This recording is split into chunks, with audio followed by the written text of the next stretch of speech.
Hello everyone, this is Benazir. இன்றைக்கி நம்ம generation கேப்பை பற்றி பார்க்க போகிறோம். அதாவது ஒரு ஜென்ரேஷன்லேருந்து நம்ம இன்னொரு ஜென்ரேஷனுக்கு மூவ் பண்ணுறோன்னா கண்டிப்பாக நம்மளுக்கு அப்கிரேட் தேவை. அந்த அப்கிரேட் இல்லாமல் போனதால், டெக்னாலஜி நம்மளால் யூஸ் பண்ணாமல் போனதால் நம்ம நிறைய இடத்துல அப்படியே ஸ்டக்காகி நின்றுடுவோம். ஸோ அதுக்கு முதல்ல ஜென்ரேஷன்னா என்னன்னு நம்ம பேசிக்காக தெரிஞ்சுக்கணும். ஒரு ஜென்ரேஷனுக்கும் ஒரு நேம் இருக்கும். அதை நம்ம பார்த்துடலாம். ஃபஸ்ட்டு 1901 பிறந்த குழந்தைங்களை வந்து கிரேட்டஸ்ட் ஜென்ரேஷன் அப்படின்னு சொன்னாங்க. 1920s பிறந்த குழந்தைங்களை வந்து த சைலன்சர் ஜென்ரேஷன் அப்படின்னு சொன்னாங்க. அவங்க வந்து ஸோ காஷியஸாக இருந்தாங்க அப்படின்னு சொன்னாங்க. அதுக்கப்புறமா 1940s பிறந்த குழந்தைங்களை வந்து பேபி பூமர்ஸ் அப்படின்னு சொன்னாங்க. பிகாஸ் பேபி பர்த் ரேட் வந்து இன்க்ரீஸ் ஆனதால் அந்த நேம் வந்துச்சுன்னு சொன்னாங்க. அதுக்கப்புறமா 1960s பிறந்த குழந்தைங்க மிடில் சில்ட்ரன் அப்படின்னு சொன்னாங்க. ஏன்னா அவங்க வந்து ரொம்ப இண்டிபெண்ட்டாகவும் அண்ட் தென் ரிசோர்ஸ்ஃபுல்லாகவும் இருந்ததாக சொல்கிறாங்க. அதாவது சுதந்திரமாகவும் ரொம்ப வளமாகவும் இருந்ததாக சொல்கிறாங்க.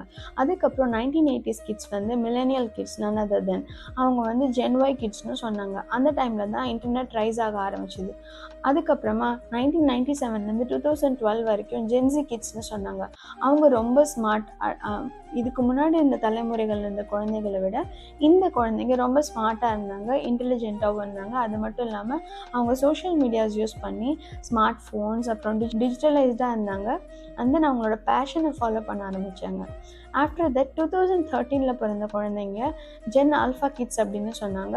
அவங்க வந்து ரொம்ப ஸ்மார்ட், கிளவர் அண்டு ரொம்ப பர்பஸ்ஃபுல்லாக அவங்களோட ஒர்க்கை வந்து பண்ண ஆரம்பித்தாங்க. அது அவங்களோட வளர்ச்சி. அதுக்கப்புறமா 2025 2039 வரைக்கும் ஜென் பீட்டா கிட்ஸ்னு சொல்கிறாங்க. இவங்க வந்து ஏஐ யூஸ் பண்ணி நிறைய விர்ச்சுவல் லேர்னிங்கை வந்து கற்றுக்க போகிறாங்கன்னு சொல்லியிருக்காங்க. மேபி ஃப்யூச்சர் ஃபார்வர்டாக இருக்கிறதுக்கு நிறைய சான்சஸ் இருக்குது அப்படின்னு சொல்லியிருக்காங்க.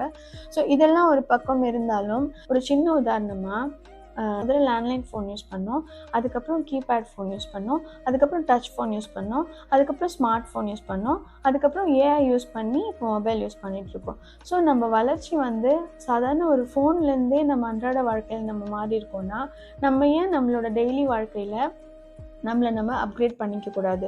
ஒவ்வொரு காலகட்டத்துலேயும் ஒவ்வொரு ஸ்டேஜில் என்னென்ன வளர்ச்சி டெக்னாலஜி வளர்ச்சி பெறுதோ அதெல்லாம் நம்ம அப்கிரேட் பண்ணிக்கிட்டாலே போதும்.